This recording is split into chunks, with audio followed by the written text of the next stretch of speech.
And today we're talking about whether it's time to abandon the two-party system and allow third parties to compete fairly. We'd love for you to join today's conversation by calling us on 415-663-8492 or tweeting us on @Let's Talk on KWMR.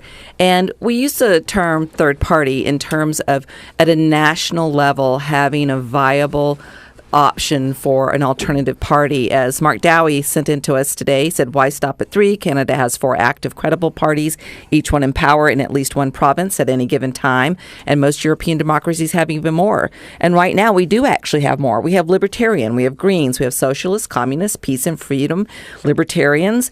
So, but can they be taken seriously? Can anything happen when you have a stranglehold between the Democratic and Republican parties controlling debates and every other option? So can there actually be a viable alternative party candidate? And what kind of changes would have to happen to make that happen? The Electoral College, if you don't get 50% or more of the vote, it could end up having Congress decide the election. So there's some structural issues that need to be addressed. And we also think in this current election, it is clear that the people's voices have not felt heard. And we have candidates that neither party expected to rise to fame and fortune and power within their parties. They're unexpected nominees, it appears, coming up. And so we want to find out, is that expressing the will of the people that they want to see changes also? So we hope that you will call in to us at 415-663-8492. Now, Paul, I was going to ask you, since you are a new American citizen, or newest American citizen, and so you have a really, stepped back view of the whole thing. Yes. So I was not a citizen. When did I become a citizen? About 2 years? 3 years ago, maybe. So I did vote. I was born in England. Oh. So, yeah. Parliamentary system. Love that question time.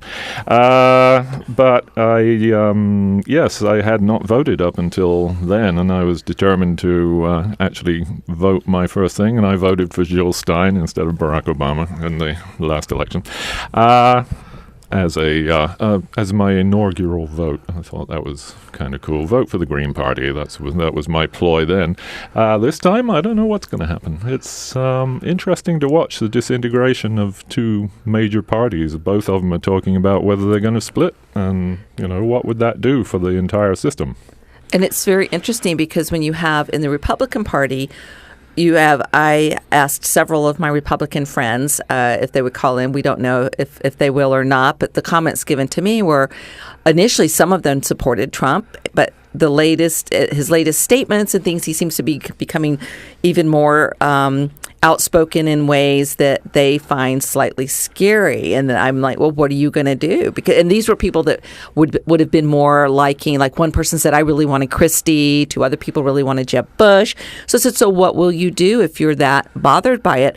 And they said, well, if Bernie Sanders gets the nominee for the Democratic Party, 5 of the 6 said they would vote for Bernie Sanders. And they would not vote for Hillary Clinton. They would not. And then if they didn't, if the choice was Trump or Clinton, that they probably would not vote. So I wonder if there's wouldn't vote at all. Somebody that might speak to that, maybe Mr. Bernie Stephan. By the way, I'm a naturalized citizen too. So I was born a German citizen, then I was a Canadian citizen, and then I came to the U.S. And most of my life I voted, but I've stopped voting. And most people characterize non-voters as uninformed or lazy or couldn't bother, et cetera, et cetera. Well, I consider myself a very informed non-voter. But what I'd like to say is clearly it's good to see differences like in parliamentary systems where the head of the state, here the president is elected by the people, there the president is elected by the parliament. And so within that parliament, when you have multiple parties and form coalitions, it's much more fluid as to getting to the president. Our electoral system is structurally favoring the Democrats and Republicans, and I honestly don't see how the establishment. Because what you were talking about with those Republicans who'd vote for Bernie is it's like anti-establishment versus establishment. And I certainly relate to the anti-establishment more than the establishment. But the establishment, both Democrats and Republicans, I think like it that it's just a two-party system because they maintain the control. And the elites that have run the country will continue to run the country. And the rest of us will stay delusional thinking that we make a difference. Yeah, the corporations have a limited budget, I guess, for political, for buying politicians. So, yeah, more parties, the more money they have to give out. Yeah, but it's fun to see a couple of non-establishment types really doing well. So the Bernie thing, I think, even though everybody wants me to vote for him, I probably would if I was voting, but I just like the phenomenon of him bringing along the young people who don't trust the system anymore. And I also like the Donald Trump sort of putting out front what the Republicans have been not saying out loud for so long, but being a racist organization, being anti-women, being in all of these ways what they call conservative, really being bigots. He's brought that to the fore. He's made it so obvious as a cartoon and a comic book of this situation that now we have to confront it. We have to look it squarely in the face and say, if you're voting for Donald, what does that really say? What are you saying? Well, there's, I think, another issue that has to be looked at. It isn't just the structure of government, it's the marriage of media and government that has been so manipulative during this process. I've never seen it more transparent, where they have someone in mind who they want to be there. They ignore everybody else, even if they're causing huge crowds to occur, like in the case of Bernie. And, it's not just the government. It's the whole entanglement of government, corporations. And which happened because of the government, because in 1996, Bill Clinton was instrumental in deregulating, with the 1996 Telecommunications Act, deregulated all of media, whereas there were rules where you couldn't have someone own a TV station, a radio station, or newspaper in the same market. You couldn't have conglomerations like that. You couldn't own more than, I think it was 22 radio stations in the country. There were limits. You couldn't have radio and TV. It was all broken up. So it was owned by thousands of people. And now the majority of media is owned by 3 corporations.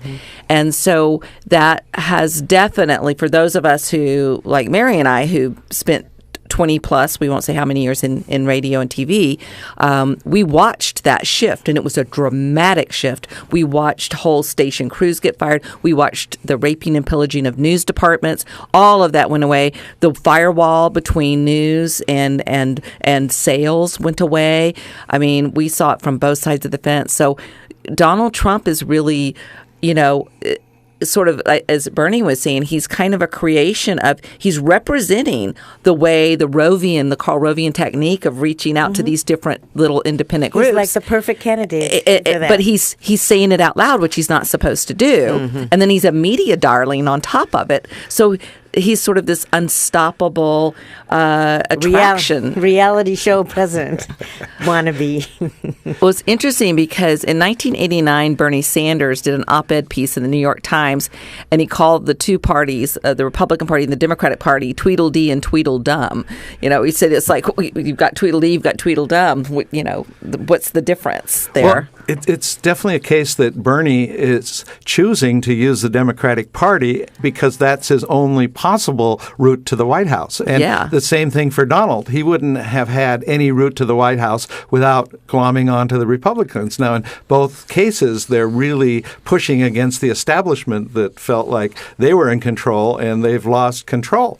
But what will it take to establish a third party? That's the question. Well, I mean, we've got them. It's how do we give them a voice, a valid. How do we break through? Well, I think media is definitely part of the picture because when Eisenhower warned of the military-industrial complex, people started calling that the military-industrial government complex, and you can add media, and you can add pharmaceuticals, and you can add every industry in the book because they've all become so concentrated, centralized, and they run Washington, D.C. So this big government that we have, this big institutions, big corporations, all the power and money concentrated everywhere, that's a whole paradigm that kind of owns our political system, at least at the national level. And you couple that with the slant of the media. I like what Ed Schultz said when he said that, the media is planting the idea, for example, with Bernie,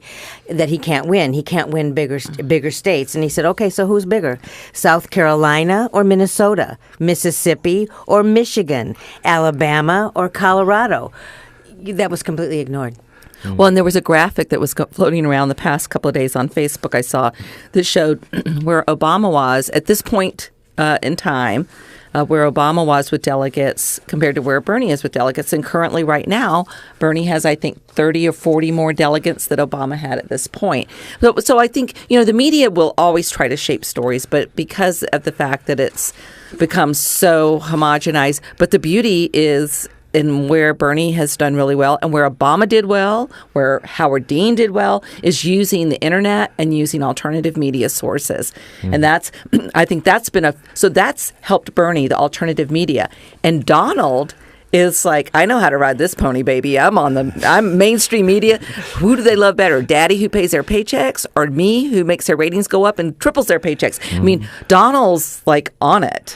Well, also Bernie, having captured the youth, is a function now where the youth are more connected with social media than ever before. Yeah. And, they can call for a turnout, a demonstration, come to the rally, and that amongst the young voters is a powerful force that says they've been jaded by mainstream media. But what impact will that have on the infrastructure? That's really the question, isn't it? So, I think the push for a constitutional amendment is not likely. So I don't see any hope really for breaking down the Democratic or Republican Party, but restructuring from within them is likely to occur because of this election cycle. I don't know about restructuring within. What I think will happen is if the nominees aren't Trump and Sanders, I think that there will be, especially if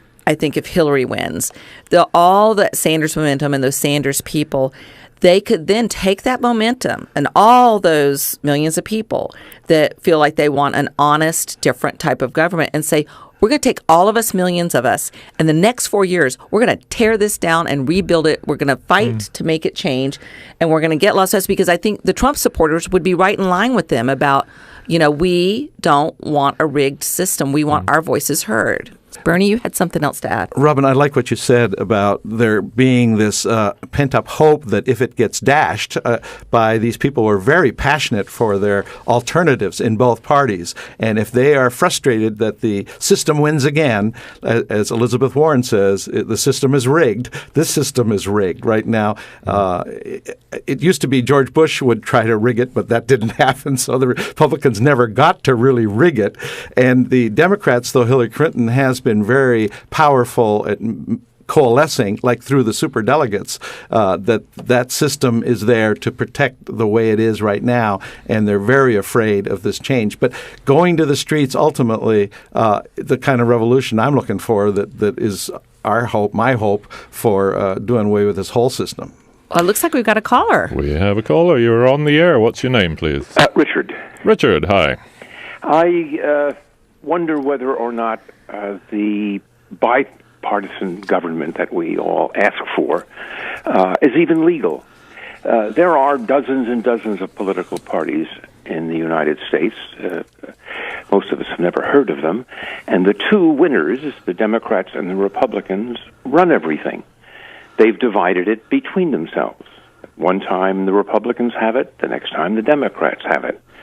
In any other area of enterprise in this country, if there were, say, 100 steel companies and two of them got control of their portion of the economy, they would be nailed for a conspiracy and restraint of trade. That would be in the oil companies and food, anything you can think of. Why isn't that true for political clubs? That's what these are, political parties. They pick between them, who's ever ahead at the moment, picks the chairman of every committee in Congress, who decides which legislation even gets heard. In all other forms of government, we do not allow political parties. We don't allow them in the school board. We don't allow them in the board of supervisors, county governments, any other government. And I don't understand why some prosecutor, some courageous prosecutor, doesn't go after these people for a conspiracy in restraint of trade.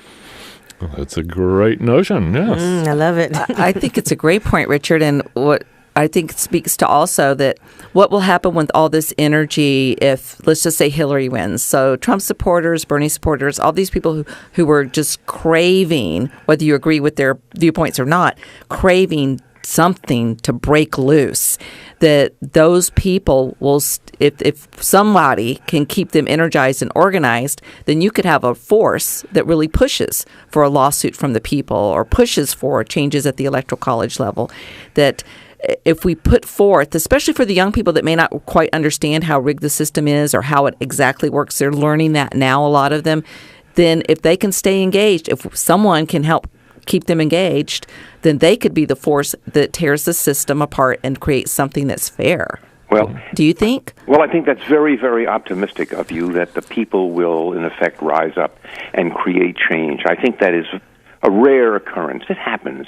But most of the big changes in this country are created by the Supreme Court, because it's just a handful of people, and they have the courage and the power to make changes.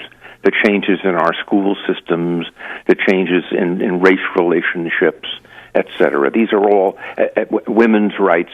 These almost all stem from a court decision. Yeah, but it was a response to a rising up of the populace, because if people demanded it, they responded to it. And they may have put it into law, but it was the people. I'm a relic of the 60s, and I know that we had a huge impact on the way things happened, including government, because we were a force to be reckoned with that had to be acknowledged, and the courts responded to that. They did not initiate it. But I think, Richard, what your point is that unless someone files a lawsuit, it doesn't get to the court. So that actually, and it's funny because I remember everybody when I was growing up going, oh, lawyers are evil, lawyers are terrible. And I remember looking at the system and saying, the lawyers are like, they're your conduit to the tribal elders that can overturn things. Like, lawyers are good because it's the lawyers who put on the warrior suits for the most part, unless some they're lawyers. ambulance chasers or whatever. But it is, you're right, Richard. It really is somebody having the wherewithal or the funding, and that's what I'm hoping with this energy that's behind, is that people will, organize. I mean, we've been having these organized things for 10 years about, or however long, about changing the Constitution on for Citizens United, for other issues. We've been talking for years about the Electoral College. But so, Richard, you feel like the way to make that happen is to find a way to cause a lawsuit and get a ruling. I think so, yeah. I mean, I don't know. It may very well be that these guys have exempted themselves.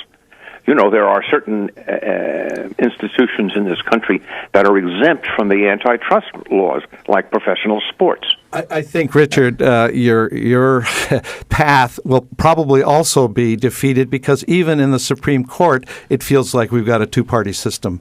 And so I think it's endemic to our all of our structures right now, to the two-party system, and they're all entrenched and wanting to hold on to that power. Richard, thanks so much for calling in. We've got another caller coming up. Yeah, just one last thought. You may be right, but it would be a very educational lawsuit. Yes, it would. Yes, it would. Thanks, Richard. Thank you. Hello, caller. You're on the air. What's your name, please? This is Andy. Andy. Hi, Andy. Hi, Andy. Hey, your streaming is cutting in and out again, by the way. Oh. The IT man. Yes. So here's my comment. We've learned over and over again that when you have established thinking or established power of some sort, whether it's an individual or a company or a government, change from within doesn't generally work because people don't want to change. When you have people who have money and power, they have no interest in change.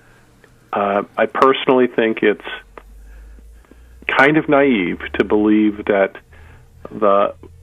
politicians really care very much about what the common voter cares about. So they don't. they can. It's very easy to buy votes, as we've seen over and over again. Which is not to say that there are not upsets that happen. I am very much in agreement with Bernie Sanders on the fact that we need a revolution, and I would be very hopeful that if he does manage to pull it out or get close enough, that will cause enough of a stir. But if we expect change to come from within, from either party, or to be influenced in a significant way, I think that is probably not going to happen unless we get somebody like Bernie Sanders in office. But Bernie's still, theoretically, even though he's been an independent all these years, he is coming in from the inside, so to speak. So is he sort of like we're sitting in a Trojan horse and we're going to have all these thousands of young people come jumping out of him and just take over? Well, as he has said, the only way that it can work is to keep the momentum going, which is essentially the same thing that Obama said when he came into office. And we were all very hopeful then, but see where we've gotten. So if you ask me, do we need a third party? I would say yes. And I think to Richard's point, I totally agreed with what he had to say. It is kind of weird that we don't have the same controls in politics that we have supposedly in business. I would make. Hey, Andy, is that your phone? No, that's our phone. No, I'm getting a phone call on my iPad, which doesn't make any sense. Wow. I think Bernie has a question for you. Yeah, Andy, I appreciate what you're saying. I think you're so right that those in power will never voluntarily surrender that power. And any fight for a structural change so that we could have multiple parties each having a chance at the presidency is a huge effort. And I like that Bernie Sanders is calling for a political revolution. I call for a bigger revolution. My party, which I think exists but we're not that organized, is called the Don't Vote Party. So we really match the Democrats and Republicans in terms of membership. We don't all agree, but we don't feel like we really need a federal government or a state government, and we can put all that political energy local. But I can talk more about that later. But, Andy, I appreciate the strong sentiment you voiced. Okay. Yeah, thank you, Andy. Well, yes. All right. No, I was just saying thanks. Thanks. Thank you so much for calling in. Great point. Right. So it's an interesting dilemma because, and Richard's point is, when you start to think about it, the fact that we didn't get serious changes in civil rights or other issues like that. We didn't get changes in abortion law until the Supreme Court. So we do need to think, too, as revolutionaries, how do we use the law and how do we do lawsuits? How do we do things to make these changes? I think we have a caller. We do. You're on the air. And what's your name, please? It's Richard again. Richard again. Yes, it is, because I forgot to mention that there is not one word in our Constitution about political parties. None. Where do they come from? Look at the power they have. And haven't we learned now how these conventions can really set their own rules? They don't have to be even bound by rules coming in. They can make up new rules. Whoever shows up as a seated delegate and on those conventions for these party committees, they have a tremendous power in determining the outcome. And do you know, most of the founding fathers warned us against political parties, but we haven't listened to them.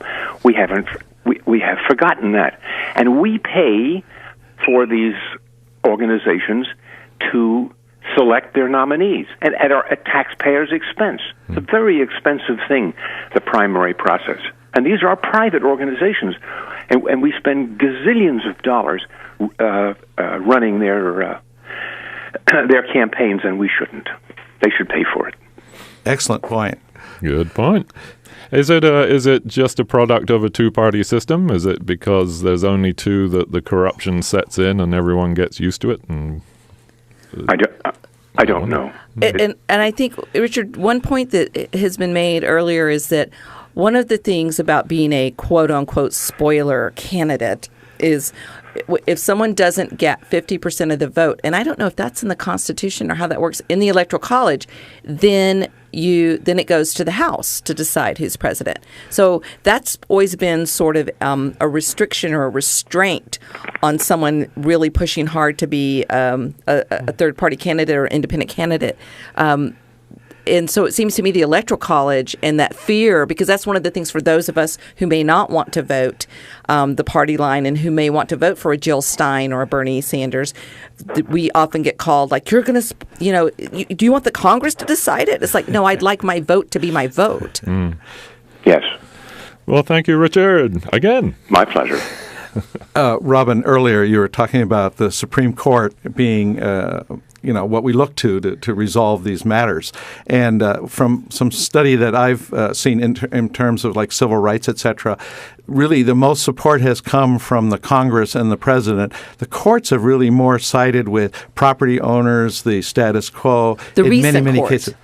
Well, over time, Yeah. I mean, I'm not a thorough study, but it's been shown that the Constitution is really about protecting private property and those that have it, and that has been what the court has been about for a long time, and that if you really want revolutionary change, it's not going to come in the Supreme Court. It's got to come either through the Congress or through the streets, and I think the streets. But it's interesting because you think something like Roe v. Wade, so a woman's right to abortion.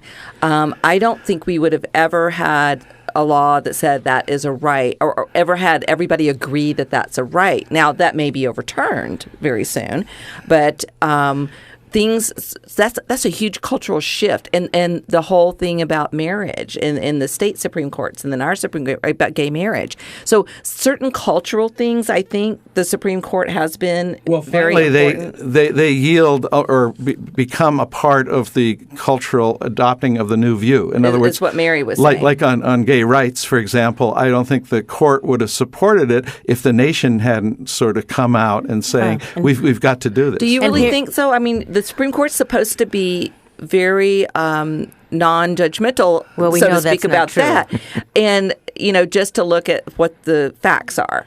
Well, let's take a reminder from Margaret Mead when she was asked, what makes you think a few people can change the world? And she said, it's always been a few people who have changed the world. And I think that, like Rosa Parks, for example, that these kind of things that happen on a grassroots level that catches the heart and imagination of the masses really makes a difference. In fact, it may be the only thing that really makes a difference. So you think those symbolic gestures, or the person that symbolizes what's waiting to be heard? Well, I think that when people are when people are angry enough and aggravated enough and suffering enough, they get sick and tired of being sick and tired, that they will rise up. But that's just been history forever. And I think we're seeing that now. And thank God for the internet, because the young people are managing to get the truth out no matter what, which with the stranglehold of media going down to 3 guys controlling everything, it's a breath of fresh air, and it's also a very powerful weapon. So we're talking today about having a viable alternative to the two-party stranglehold system that we have. And we briefly touched on a little bit about the whole concept of a spoiler. Like, why would you vote for Jill Stein? It meant that, Obama could have lost, or, Ralph Nader cost Gore the election. And so we have 2 community members that are going to be in meetings today that had something they wanted me to share about. That one was Pam Larry, who said, I count as one who will never vote for the lesser of 2 evils. And Hillary isn't evil in my book. I'm not voting for Bernie because he's a Dem. I'm voting for Bernie because he's him. Any other vote for a Dem or Republican is the same vote because I see her as no different than them, only a bit more PC. And then Peggy Day said, we were in a conversation. She said, I agree with Pam, and talked about the Hillary Clinton silencing a young woman at one of her fundraisers and told her, why don't you go run for something? And she said, I find that there's this silencing, talking as if we Bernie supporters are ignorant and ill-informed, and it's appalling. After spending my youth opposing all war, fighting for black people and women's rights, giving to the poor, surviving without health care after she sold out to Big Pharma, there is no chance Hillary will get my vote. I think focusing on a third party is a way to dilute the message that the throngs are shouting from the rooftops. It's really about feel the burn, feel the revolution. And she said, the other thing I think about with politics in America is that many of us think so black and white, good and bad, top dog versus subjugated peasant. And they don't have the mental sophistication to understand the presidential election is not a football game where if they shout USA, USA the loudest, their team will win. So she feels like a better education on that. But that was a conversation I had with the two women last night that they asked me to read their opinions. So that is something about, the whole concept we get about, well, you just threw your vote away when you voted for Jill Stein. Or you voted for Nader, that cost us the election. Gore lost because of you. So that whole spoiler theory is something that, I find, and the lesser of two evils things, I feel that I have fallen prey to that in my younger years at times, but over the years I've seen how much we need to somehow register what it is we want. And if it means we lose an election because my party didn't listen to me and that I wanted someone more like Ralph Nader, then so be it. Which I know many of my friends, and I hope one or two of them that have been spanking me about this issue, will call in and explain their side. So I looked this up because, I've heard this before when I told people I'd voted for Jill Stein. Oh, what if Obama doesn't get elected because of you? And okay. So there's a critique of this whole the spoiler thing, and they're saying that Gore actually lost in Florida among white women, many of who normally would have been reached by a Democratic candidate talking about education, healthcare, abortion, by a 52 to 45 margin, with the Nader factor being negligible among this group. He also lost among seniors in Florida. This is in Florida, a group that rightly should have been concerned about Bush's plans to partly privatize Social Security. So he was actually losing votes in key demographics in Florida. And I worked on that campaign in Florida, and he was boring people to death. All the rigging that went on in Florida in the Supreme Court decision, but it's easier to blame a third-party candidate, it was Nader's fault. No. I also, there was a comment from Angela Davis where someone asked, Amy Goodman last week, or on the 28th, asked her, are you endorsing? And she said, endorsing, I don't endorse. And then she said, well, let me be frank. I've actually never voted for one of the two parties in a presidential election in my life before Barack Obama.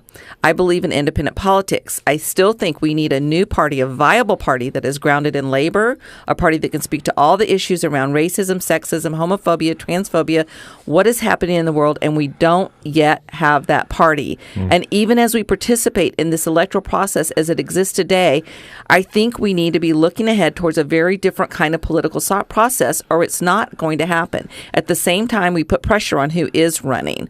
So I'm actually more interested in helping to develop mass movements that can create the kind of pressure that will force whoever's elected or whoever becomes a candidate to move in more progressive directions. So I think she's saying what Bernie was saying before. Well, I like that idea that it has to be from the bottom up. We tend to think top down in this country, and so we put so many eggs on this presidential basket. But this idea that a outsider would get the support of the Congress, if we haven't already seated the Congress with people that more reflect what we're really wanting, we're coming at it from the top down direction, and it needs to be a bottom up direction, I believe. I wanted to mention, because Susan Sarandon was also being interviewed, and she's a surrogate for Bernie Sanders. And when she was pushed on the issue of would she vote for Hillary if she got the nomination, I think she just smiled. It's a beautiful smile.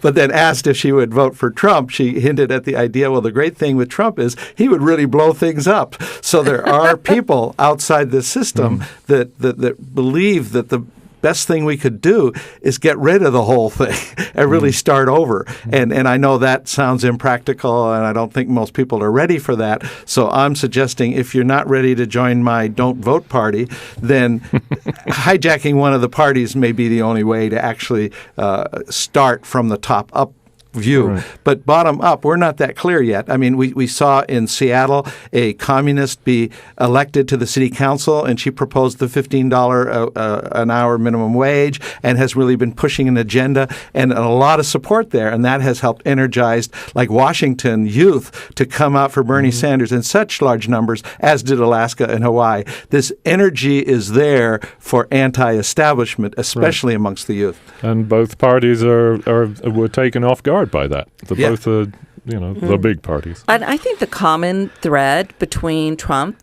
and Bernie is that people are sick of people lying to them, manipulating them, changing. And I don't fault anybody for changing their mind. But when somebody says, "Oh, I don't believe in gay marriage," and then the polls show you'll get more voters. Now I believe in gay marriage. I had an epiphany. I think people are so tired of the bull hockey around the whole thing, and that's what they see in both. I mean, Trump is doing it in a way which freaks a lot of us out by some of the things he says, but he's obviously not being a smooth talker at this point. And Bernie has all of his there's a video out there that shows every major Republican and Tea Partier player saying Bernie Sanders is the real deal. Bernie Sanders doesn't compromise. Bernie Sanders is honest as the day is long. You can count on his word. No one can say anything bad about him. The guy has been ethical for so long and has this amazing reputation, and people are hungry for honorability, and they know, especially the young people, they're the ones inheriting the mess. He's also the first one to acknowledge, I don't want this to get this a political voting thing, but he's the first one and only one that's pushing climate. And of course, that's of huge interest to the young people. And I think on the Trump side, it's really interesting because as the campaign has gone on, of course, he's saying sort of more outrageous things. But in the very beginning, many people that I knew that I consider to be well educated and fairly sharp were like, yeah, Trump, let's get a business guy in there. Let's just shake it up. He doesn't owe anybody anything. And my gosh, he just says what he thinks. I think people are, from the right and the left, they're just craving stop the bullpucky. Enough of it. Stop it. There's one trend, going back to what Mary said about, small group starting some movement and some story. And I believe that what we've seen with smartphones now, the capturing of police brutality against young people that blew up in Ferguson, that blew up there in the Trayvon Martin case in Florida, and others. We've seen so much that we can no longer deny that racism exists in police forces. It spawned the Black Lives Movement matter, which has gained political strength like I can't believe. And they didn't get behind one candidate. They challenged every candidate. And they made history when they were up on the stage with Bernie and when they're in Hillary's face. And when they were really challenging white America to come see what it's like from their perspective. I think that's been a wonderful development. That is an example of what you were talking about, coming out of a grassroots passion that organizes. I think that's the only way to change the infrastructure, because the power is so great and so absolute. The manipulation is so great and so absolute. That the only, they have that, but we have each other. And if we have enough of us... Truth to power. Yeah, exactly. Yeah. Now, it's really interesting. In a Gallup poll in 2003, a majority of Americans believed that the two major parties were adequately representing the U.S. public. Since 2007, that has shifted, and a majority said a third party's needed. So I think we've got a caller. Caller, you're on the air. What's your name, please? I'm David from Point Reyes Station. David. Hi, David. Hi. Hi. I have a comment about Trump versus Bernie Sanders. I think that Donald Trump, much as he is repulsive in a lot of ways, is the only one in politics who's shown up in a long time who can really change the system. He has got the gumption and the support of a lot of people, and not necessarily voters that live around here, although there's that one Trump sign on the way to Petaluma, which has been defaced, which I hate that somebody did that. But Bernie Sanders would get elected to office and do nothing. He'd be totally stymied unless he got a clear 60% majority in the Senate and, all that, which is, he's not, I don't think his coattails are that big. And I'm not sure about Trump, but he at least could, he's got really, really fresh ideas, new ideas, and like putting women who have abortions in prison? I don't think that's the idea that I'm talking about. I know, I'm teasing. Yep, no, I get that, but and I'm not really supportive of that idea myself. But I think he's willing to speak the truth, as is Bernie Sanders. I just think that Trump's truth will come across. And you feel that that's the common thread, which I feel is a common thread of why they're both so popular. Mm-hmm. So first of all, David, I want to thank you for being brave enough in uber liberal West Marin to talk to that point. And, what's interesting to me is, like I said, when he first started out, he wasn't making quite the outrageous statements he's making now. He started out calling Mexicans rapists.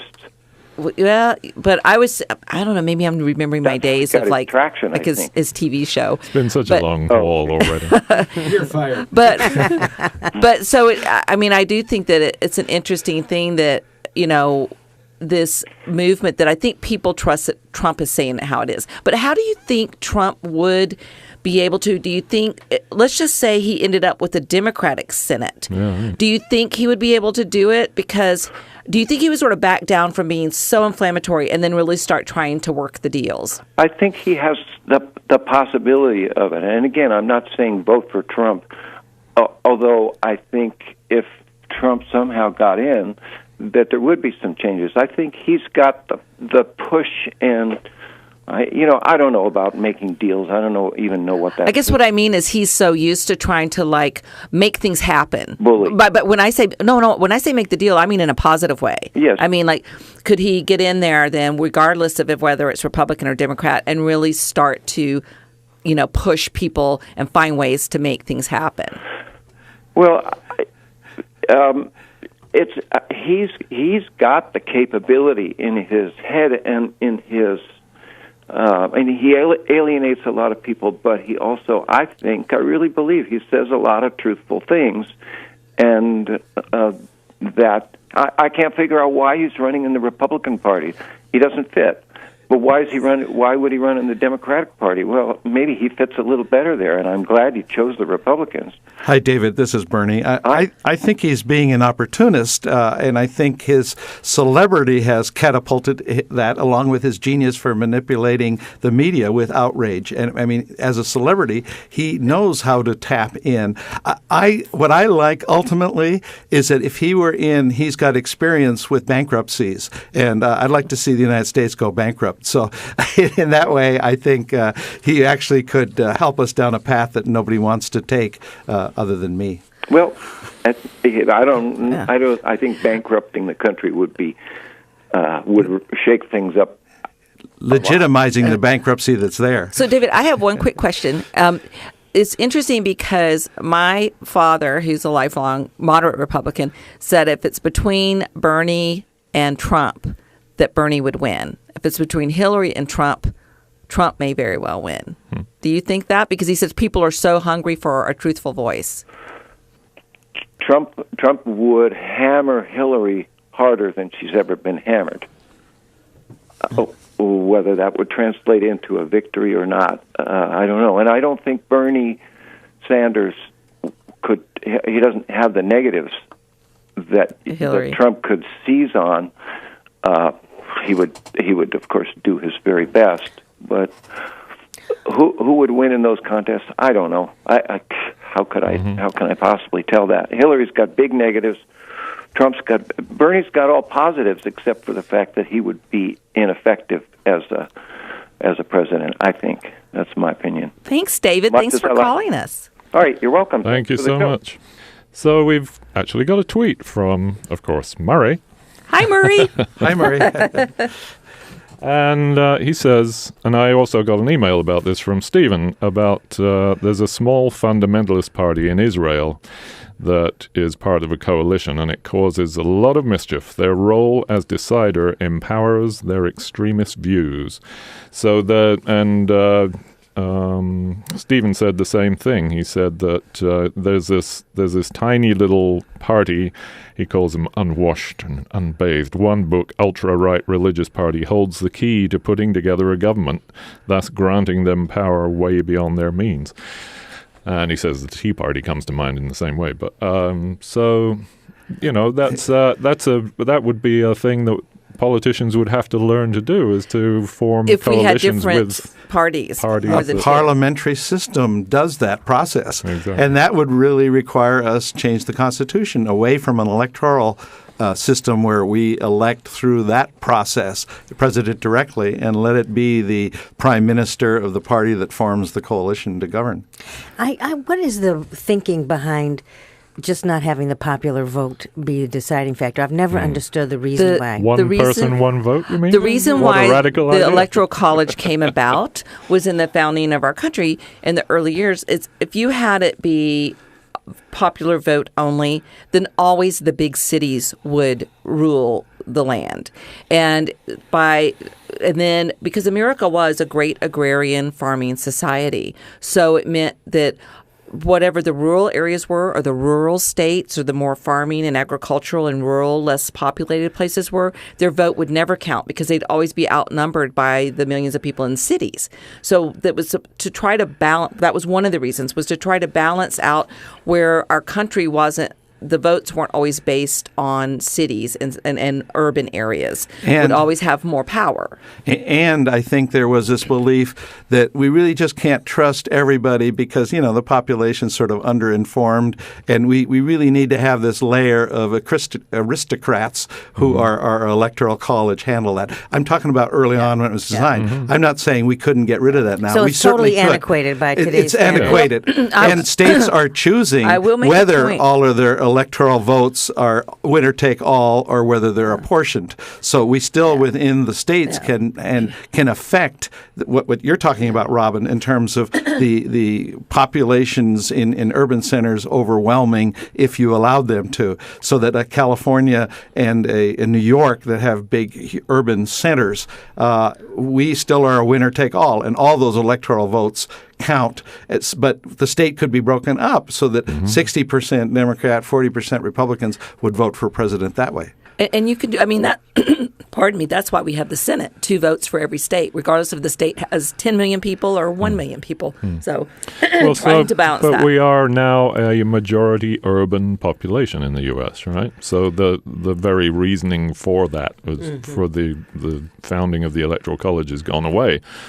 But I still, I hope that, because I'm always one about checks and balances, and the way we live here in rural communities, we understand that our needs are harder to get funded and things like that because there's less person per dollar spent.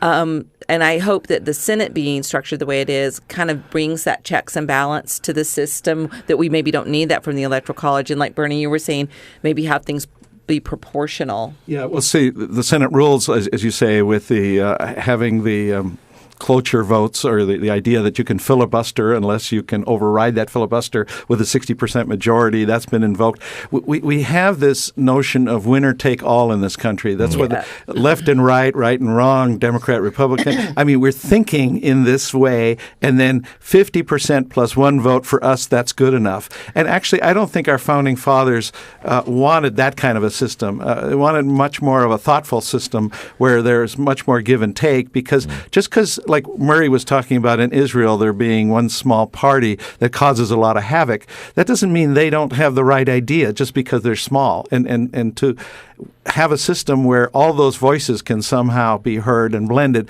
is a better democracy. I mean, we don't have a direct democracy, and I wouldn't favor it where everybody just voted on their smartphone and then everything would be decided. But we have a representational system. We want it more democratic, and that's the problem. It gets corrupted because of the cost to run, so only wealthy people or those who have big sponsors can really afford to run. If we had a system where the average person could run and hold a seat without having spent a lot of money, a lot of people say public financing is that answer to get more equity in terms of who can get elected to like these Iceland, positions. I think Iceland runs their elections. Other countries are good examples for us. We really should take a look, and maybe through there being a lot of passionate voters right now who get really disappointed by the outcome, maybe that can be channeled into talks and discussions about how to reform the whole political system. And revisiting Citizens United, of course, which allowed is huge. huge Or even having the Supreme Court be so polarized. It seems like there are Democrats and Republicans on the Supreme Court, and it shouldn't be that way.